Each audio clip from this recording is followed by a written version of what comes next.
इस कारण से जो आज सीटें हैं उसमें नहीं, बल्कि सीटों को बढ़ाकर फिर उनको महिला आरक्षण दिया जाए। 2023 के अंदर भी जो बिल पास हुआ उसमें यही है कि हम महिला आरक्षण देंगे, लेकिन केवल लिंक उसमें ये कर दिया गया कि सेंसस और डिलिमिटेशन के बाद।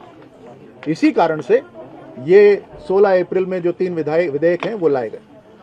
राज्यवर्धन जी, आज वेस्ट बंगाल में चुनाव चल रहा है। एक मिनट, एक बार रिजर्वेशन के खिलाफ नहीं है, मगर वो जो आप ये कह रहे हैं कि सेंसस और डिलिमिटेशन करते, तो उस पर सवाल आता है। क्या सवाल है? यही कि अगर करना है तो डिलिमिटेशन और इससे ताल्लुक क्या है?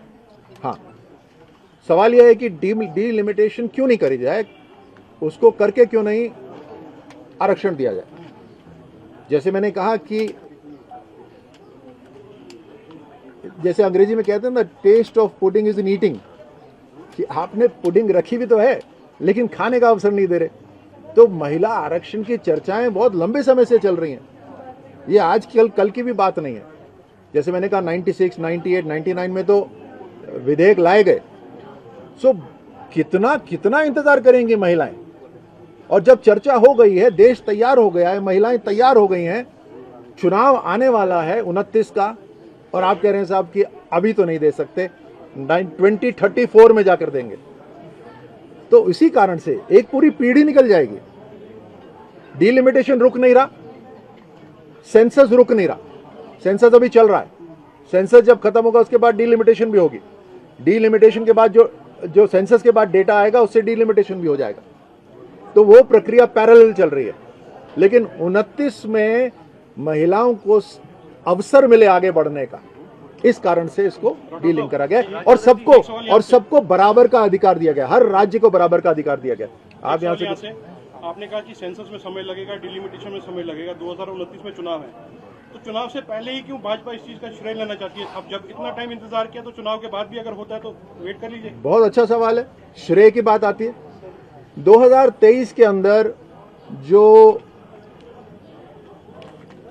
विमेन्स रिजर्वेशन बिल लाया गया उसको 100% यूनानिमस समर्थन मिला सभी पार्टियों ने।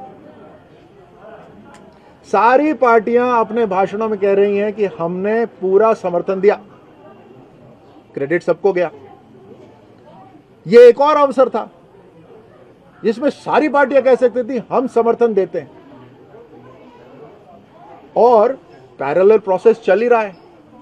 जब खत्म होगा, डेटा आएगा, उससे डिलिमिटेशन होगी। डिलिमिटेशन कौन सी ऐसी चीज है जो एक बार हो जाएगी तो फिर नहीं होगी? आप सब तो कश्मीर के अंदर और इसको फर्स्ट हैंड देख चुके हैं, बार बार सीटें बढ़ जाती हैं। मुझे सुनील जी अभी बता रहे थे, कभी 2 सीटें कभी 4 सीटें। तो आपको तो पूरे देश के बाकी राज्यों से आप सबको ज्यादा पता है इसमें। जी, आज वेस्ट बंगाल में क्या चल रहा है?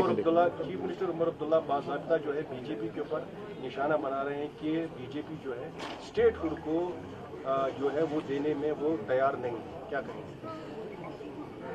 देखिए, जम्मू कश्मीर हमेशा से, हम तो बचपन से पढ़ते आए हैं, भारत का ताज। इसको मतलब हमारे देश के अंदर स्विट्जरलैंड के बराबर इसको दर्जा दिया गया। बहुत ही सुंदर जगह, मैं तो खुद रह चुका हूं यहां पर। अभी यहां पर मैं जब उतरा तो मेरे को महक भी कश्मीर की आई, बहुत अच्छा लगा मुझे। तो हमारे लिए तो महत्व बहुत है, लेकिन एक प्रक्रिया रहती है। उस प्रक्रिया के अंदर आपने देखा किस तरह से तुरंत बदलाव हुआ, और यहां चुनाव भी हो गए। पहले यहाँ लोगों को, आप सबको शायद लग रहा होगा कि चुनाव नहीं होंगे, और तुरंत चुनाव हो गए।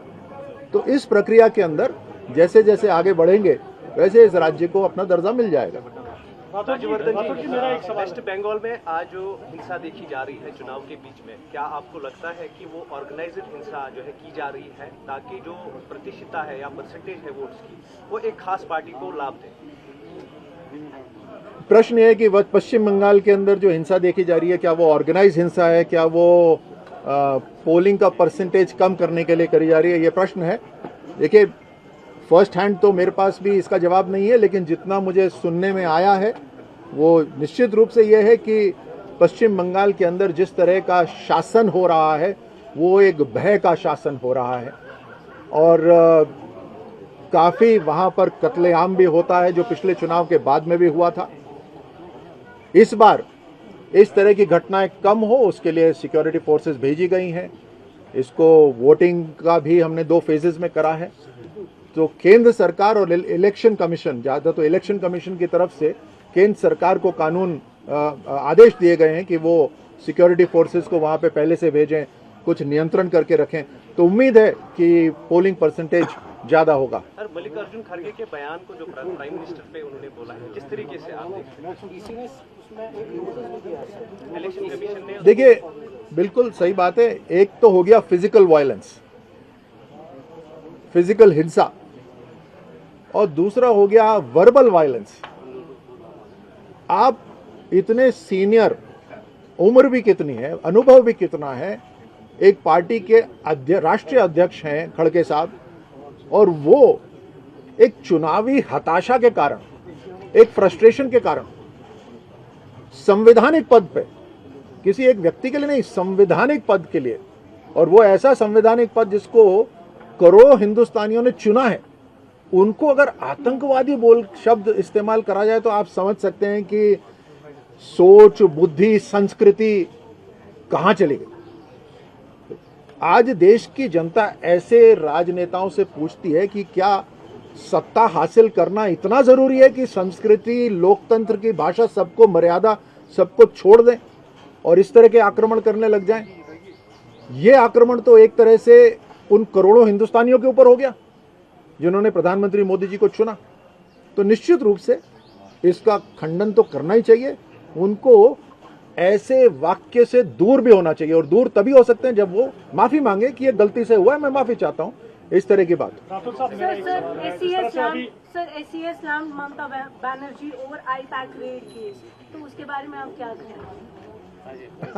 मुझे आश्चर्य हो रहा है कि कश्मीर के अंदर बंगाल के इतने प्रश्न आ रहे हैं, बट आपका सवाल है कि जो आईपैक की रेड, आईपैक में जो रेड हुई उसके ऊपर अभी जो एससी का जो निर्णय हुआ है उसके ऊपर मैं क्या बोलता हूं। तो देखिए, सुप्रीम कोर्ट के निर्णय पे आप और हम क्या बोल सकते हैं। सुप्रीम कोर्ट का निर्णय तो सोच समझ कर होता है, और एक बात के लिए मैं धन्यवाद देना चाहूँगा सुप्रीम कोर्ट को कि उन्होंने पर्दों के पीछे होती हुई जो चीज़ें हैं वो इस बात से पकड़ा कि जब बंगाल के अंदर जज ही सुरक्षित नहीं है तो फिर बाकी कौन सुरक्षित रहेगा।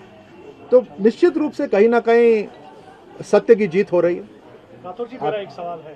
जिस तरह से भी कांग्रेस ब्लेम कर रही है कि आप इलेक्शन के दौरान कोई भी फायदा उठाने के लिए इस तरह के हरबे यूज कर रहे हैं, उसमें आसाराम जो राम रहीम है उनको भी पेरोल पर छोड़ा जाता है ताकि बीजेपी को इससे मदद मिले, और वही ये भी आप पर इल्जाम आयद किया जा रहा है कि बिल्किस बानो को अभी तक जस्टिस नहीं मिला है, चुनाव में जो हुआ वहां पर भी जस्टिस नहीं मिला है।